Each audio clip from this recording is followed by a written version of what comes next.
थोडंसं खाल्लं तरी वजन भरभर वाढतंय. हे असं आधी होत नव्हतं, पण अलीकडं असं व्हायला लागलंय.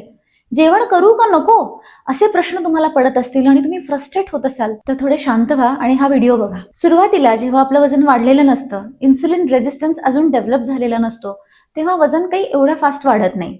पण एकदा का कार्बोहायड्रेट जास्त खाल्ल्यामुळं आणि एक्सरसाइज न केल्यामुळं, कष्ट न केल्यामुळं आपल्या शरीरात इन्सुलिन रेझिस्टन्स डेव्हलप होतो आणि त्यामुळं नंतर वजन वाढण्याची प्रक्रिया जी आहे ती वेगानं होऊ लागते.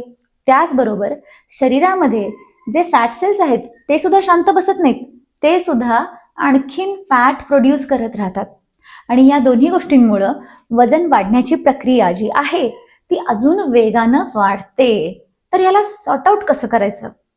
काही नाही, पेशन्स ठेवायचे. डाएट आणि वर्कआउट कन्सिस्टंटली चालू ठेवायचा. कार्बोहायड्रेट्स कंट्रोल करायचे म्हणजे करायचे आणि ते कसं करायचं कळत नसेल तर आम्हाला भेट द्या. मधुस फिजिओफिटमध्ये तुम्हाला डाएट विषयी सल्ला सुद्धा मिळतो. वर्कआउट करा, डाएट करा, इन्सुलिन रेझिस्टन्स पहिल्यांदा कमी करा आणि रिझल्ट दिसत नाहीयेत म्हणून गिव्ह अप करू नका.